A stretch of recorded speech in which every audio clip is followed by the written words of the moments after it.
علیکم ورحمۃ اللہ وبرکاتہ۔ امید کرتے ہیں کہ آپ سب خیر و عافیت سے ہوں گے۔ اللہ تعالیٰ آپ سب کو اپنے حفظ و امان میں رکھے، آمین۔ شرک و بدعت کی تعریف۔ شرک اسے کہتے ہیں کہ خدا تعالیٰ کی ذات یا صفات میں کسی دوسرے کو شریک کرے۔ ذات میں شریک کرنے کے معنی یہ ہیں کہ دو تین خدا ماننے لگے، جیسے عیسائی تین خدا ماننے کی وجہ سے مشرک ہیں، اور جیسے آتش پرست یعنی آگ کو پوجنے والے دو خدا ماننے کی وجہ سے مشرک ہیں، اور جیسے بت پرست جو بتوں کی پوجا کرتے ہیں بہت سے خدا مان کر مشرک ہوتے ہیں۔ صفات میں شرک جو ہے کرنے کا معنی یہ ہے کہ خدا تعالیٰ کی صفات کی طرح کسی دوسرے کے لیے کوئی صفت ثابت کرنا، کیونکہ کسی مخلوق میں چاہے وہ فرشتہ ہو یا نبی، ولی یا شہید، پیر ہو یا امام، خدا تعالیٰ کی صفتوں کی طرح کوئی صفت نہیں ہو سکتی۔ شرک فی صفات کی چند قسمیں ہم آپ کو یہاں بتائیں گے۔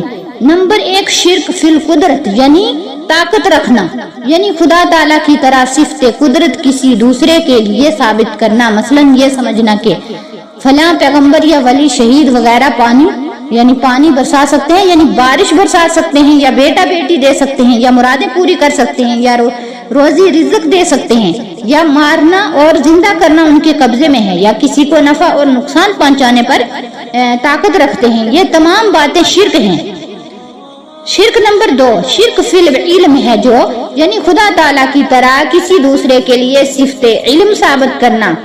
مثلا سمجھنا کہ خدا تعالیٰ کی طرح فلاں پیغمبر یا ولی وغیرہ غیب کا علم رکھتے تھے، یا خدا کی طرح ذرا ذرا کا انہیں علم تھا، ذرا ذرا سی باتوں کا خدا تعالیٰ کی طرح ان کو بھی علم ہے، یا دور نزدیک کی تمام چیزوں کی خبر رکھتے ہیں۔ یہ سب شرک فی العلم ہے، یعنی علم کے اندر شریک ٹھہرانا، کیونکہ غیب کی خبر اللہ کے سوا کوئی نہیں جان سکتا، چاہے وہ پیر ہو، ولی ہو، پیغمبر ہو۔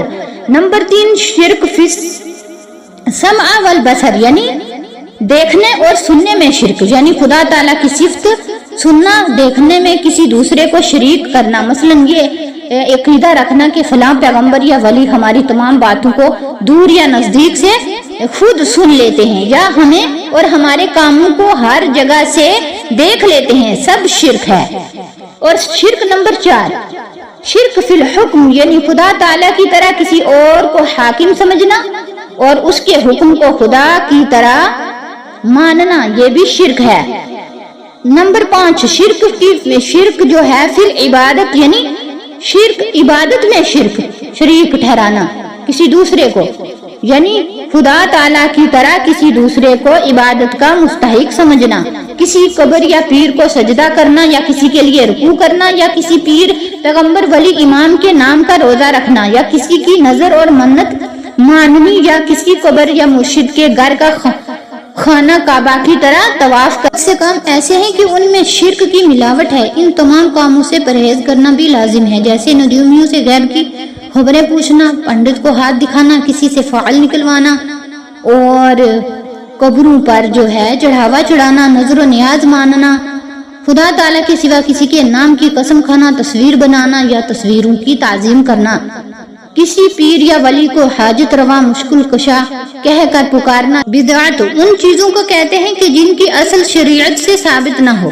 یعنی قرآن مجید اور حدیث شریف میں اس کا ثبوت نہ ملے، اور رسول اللہ صلی اللہ علیہ وسلم اور صحابہ کرام اور تابعین اور تبع تابعین کے زمانہ میں اس کی ضرورت یا امکان کے باوجود اسے نہ کیا جائے، اور بعد کے زمانہ میں اور اسے دین کا کام سمجھ کر کیا یا چھوڑا جائے، اور ترک کرنے والے کو ملامت کیا جائے۔